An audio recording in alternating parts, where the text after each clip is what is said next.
It's minus 20 degrees. You haven't eaten in 2 days. Somewhere above you, a plane engine drones through the smoke, and you can't tell yet if it's bringing food or bombs. You're standing in what used to be someone's kitchen. There's no roof. There's no back wall. Just a stove, a shattered window, and a pile of brick where a family once ate dinner. This is Stalingrad, the winter of 1942.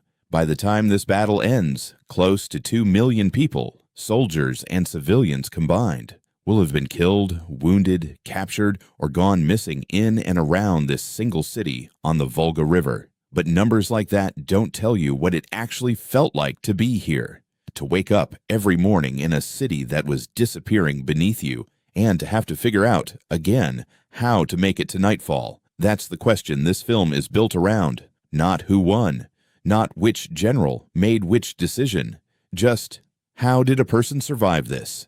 Before it became a symbol of destruction, Stalingrad was a symbol of Soviet industry. The city stretched nearly 30 miles along the western bank of the Volga River, one of the most important transport arteries in the entire Soviet Union. Grain, oil, and raw materials from the Caucasus moved north through Stalingrad by barge and by rail. In the other direction, the city sent out steel, artillery shells, and tanks. At its heart were 3 massive industrial complexes: the Stalingrad tractor factory, the Barricade arms plant, and the Red October steelworks. Together, they employed tens of thousands of workers, many of them women, because so many men had already been sent to the front. It was a working city. Streetcars ran, children went to school, families lived in apartment blocks along wide boulevards named for Soviet ideals. Neither Hitler nor Stalin needed Stalingrad because of its name, despite what's often assumed. It mattered because of what it produced, and because it guarded the route into the oil-rich Caucasus. That's what brought the German Sixth Army here in the summer of 1942. What happened next had very little to do with factories. On August 23, 1942, the German Luftwaffe launched one of the most concentrated bombing raids of the entire war against a single city. Waves of aircraft dropped incendiary and high explosive bombs for hours. Estimates of civilian deaths that single day run into the thousands. The exact figure is still debated by historians, but the scale of the destruction is not in question. Wooden housing districts burned for days. Oil storage tanks on the riverbank ignited, sending black smoke thousands of feet into the air. Within a week, most of the city that workers had built was gone. Soviet forces, chiefly the 62nd Army under General Vasily Choikov, were pushed back toward the river itself. And here is where survival started to mean something very specific. The Volga became the only way in or out. Every reinforcement, every crate of ammunition, every wounded soldier being pulled from the fighting had to cross that river, usually at night, usually under fire. The factories that had built tractors and tanks a month earlier were now front lines. Workers who hadn't evacuated found themselves living inside a battlefield.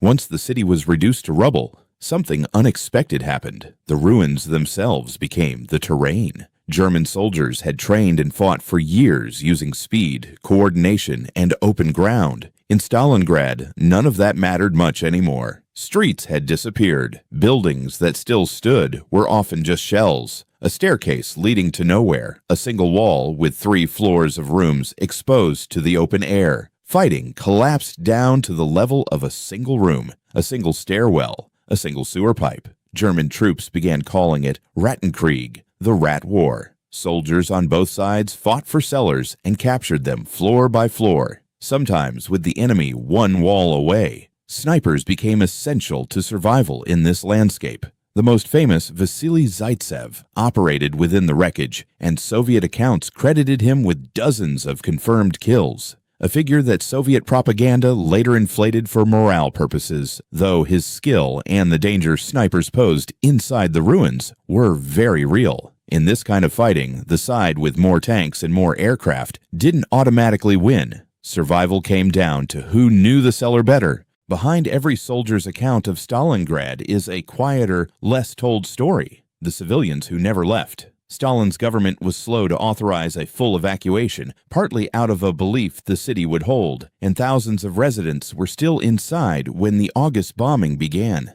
Many who tried to cross the Volga afterward found the ferries destroyed or overwhelmed. Those who stayed lived in cellars, in drainage pipes, in gaps beneath collapsed buildings. Clean water was scarce. Food came down to whatever could be scavenged, often literally digging through the rubble of destroyed shops and warehouses. Families were separated in the chaos of the bombing and the fighting that followed, sometimes for the rest of the war. There was no single civilian experience of Stalingrad. Some children survived hidden by their mothers in basements for months. Others didn't survive the first week. What connected them wasn't a shared story. It was a shared daily calculation about where it was safest to be in a city where nowhere really was. For soldiers on both sides, survival was rarely about a dramatic firefight. It was about logistics. German troops fighting inside the city depended on supply lines stretching back hundreds of miles across open steppe, lines that grew more vulnerable to Soviet attack the longer the battle dragged on.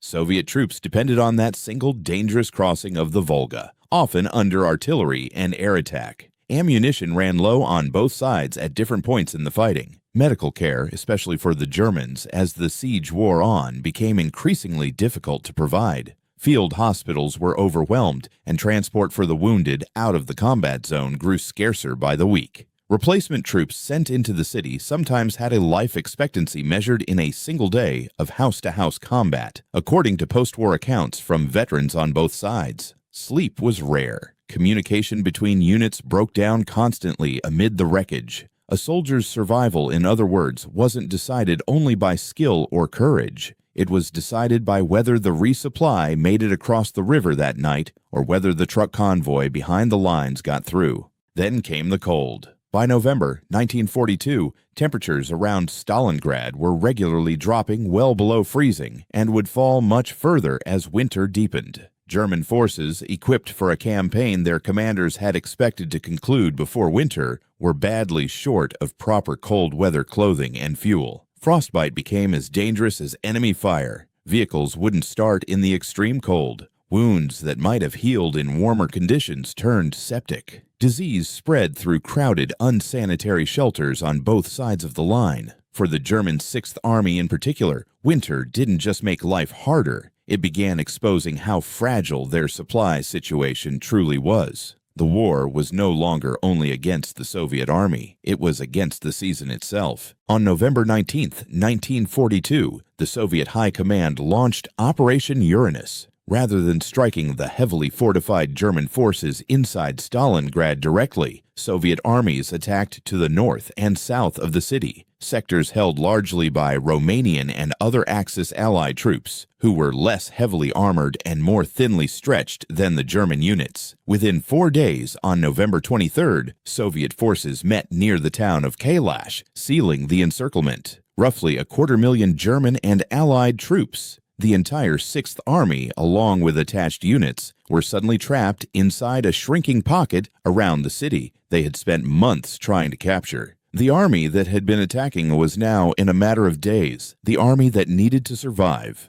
What followed was less a battle than a slow siege. German commander Friedrich Paulus was ordered by Hitler to hold the pocket rather than attempt to break out, on the promise that the Luftwaffe could resupply his army by air. It couldn't. The tonnage of supplies actually delivered fell far short of what the trapped army needed, and the airfields it depended on were steadily pushed back by advancing Soviet forces. Rations shrank to almost nothing. Horses were slaughtered for meat. Frostbite, typhus, and starvation killed as many soldiers as combat did during these weeks. Wounded men lay in makeshift shelters with little to no medical supply left to treat them. Morale, understandably, began to collapse. Soldiers who had advanced across hundreds of miles of Soviet territory just months earlier were now writing what they suspected might be their final letters home. Survival at this stage wasn't about winning anything. It was about making it through one more freezing night inside a pocket that kept getting smaller. Through December and into January 1943, Soviet forces steadily compressed the pocket, cutting it in two. On January 31, 1943, Paulus, newly promoted to Field Marshal, a rank from which Hitler expected no German officer to ever surrendered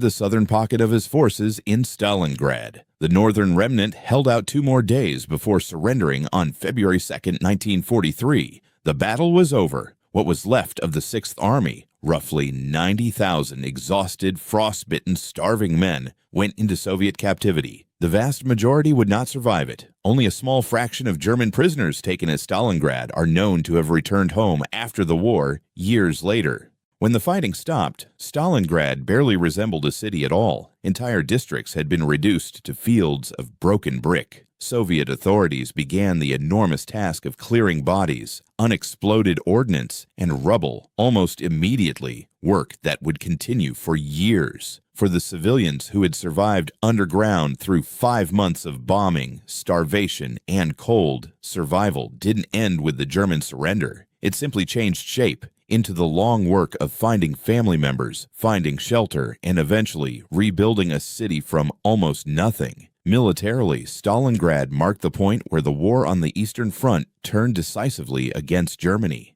But that's the story historians tell with maps and arrows. The people who lived through it told a different story, one measured, not in territory gained or lost, but in each day they managed to still be alive. Stalingrad is remembered today as the battle that turned the war, but for the people inside it, it was never about turning anything. It was about getting through one more night in a city that had, for a little while, stopped being a place where people could safely live at all.